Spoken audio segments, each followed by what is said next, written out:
प्रधानमंत्री नरेंद्र मोदी 30 मई से कन्याकुमारी के विवेकानंद रॉक मेमोरियल में ध्यान लगाएंगे। इस मामले पर सियासत भी तेज हो चुकी है। कांग्रेस ने पीएम के इस दौरे को लेकर आपत्ति जताई है, वहीं बीजेपी ने विपक्षी दल पर पलटवार किया है। आपको इस पूरी सियासत से रूबरू कराएंगे, लेकिन पहले पीएम मोदी के प्रस्तावित कार्यक्रम के बारे में बता देते हैं। तो बीजेपी नेताओं के मुताबिक पीएम मोदी 30 मई की शाम से 1 जून तक मेमोरियल में रहेंगे। जैसा कि आप तस्वीरों में देख सकते हैं कि ये मेमोरियल समुद्र के बीच में मौजूद है। पीएम मोदी ने 2019 के लोकसभा चुनाव में प्रचार के बाद केदारनाथ गुफा में भी इसी तरह ध्यान लगाया था। अब पीएम का कन्याकुमारी दौरा ऐसे वक्त में हो रहा है जब 1 जून को लोकसभा चुनाव के 7वें और आखिरी फेज की वोटिंग होनी है। इसी का हवाला देकर विपक्ष ने आपत्ति जताई है। सुनिए विपक्ष की दलील। जो हमने कहा चुनाव आयोग को कि किसी परोक्ष रूप से साइलेंस पीरियड में जो चुप्पी रहने का समय होता है 48 घंटे चुनाव के पहले, उसमें कोई भी नहीं, चाहे कितना बड़ा लीडर हो, वो किसी रूप से, सीधे रूप से या परोक्ष रूप से कैंपेनिंग नहीं कर सकता। हमें कोई आपत्ति नहीं है, कोई व्यक्ति, कोई लीडर कुछ भी करे, मौन व्रत रखे या कैंपेन करे, लेकिन वो साइलेंस पीरियड में इनडायरेक्ट कैंपेनिंग नहीं होनी चाहिए। हमने ये कंप्लेंट रखी है कि माननीय प्रधानमंत्री ने जो घोषणा की है कि वो एक मौन व्रत में बैठेंगे 30 तारीख की शाम से। आप जानते हैं कि जो चुप्पी का समय है वो 30 तारीख की सुबह 7 बजे से लेकर 1 तारीख तक चलता है। ठीक उसके बीच में माननीय प्रधानमंत्री ने घोषणा की है, ये सीधा आदर्श संहिता का उल्लंघन है।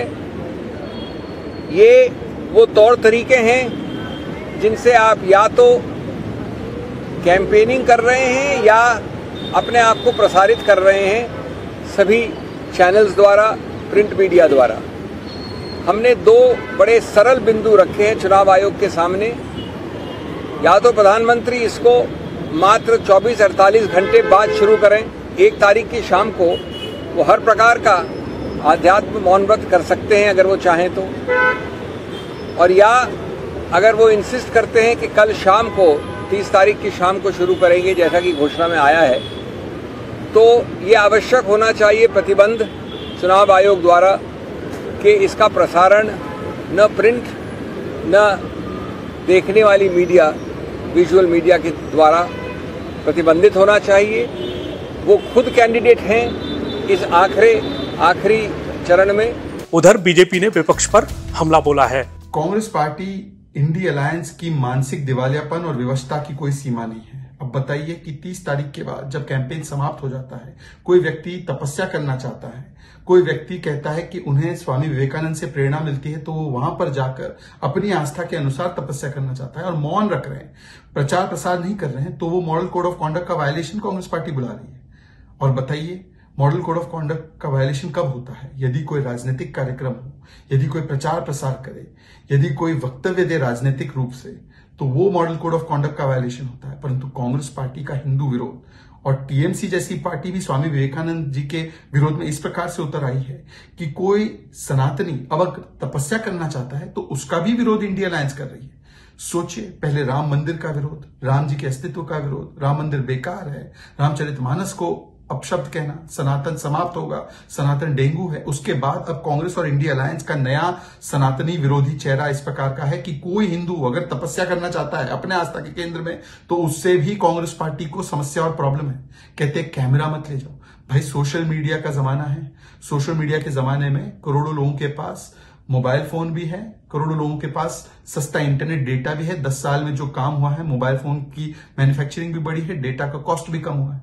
किसी को रोका जा सकता है क्या?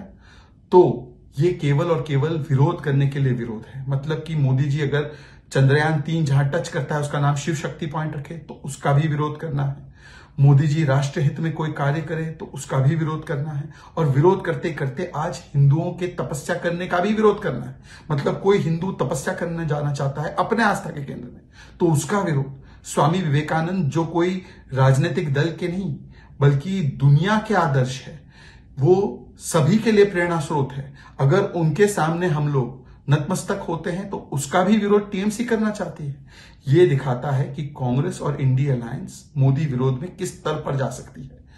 और देखिए, ऐसे तो राहुल गांधी जी और कांग्रेस पार्टी के जो उनको तपस्वी कहते हैं, उनकी आस्था का केंद्र कोई और है, वहां जहां पर जाकर वो तपस्या करते हैं, तो वो भी जाकर अपनी आस्था के केंद्र में, मतलब कि जहां उनको अच्छा लगता है वहां पर जाकर तपस्या कर सकते हैं। लोग बताते हैं कि वो विदेश अक्सर तपस्या करना जाते हैं, तो वहां पर जाकर वो तपस्या करें, उन्हें किसी ने रोका थोड़ी है। परंतु इस प्रकार का कुतर्कता करना यह दिखाता है कि इंडिया अलायंस और कांग्रेस पार्टी हार स्वीकार चुकी है।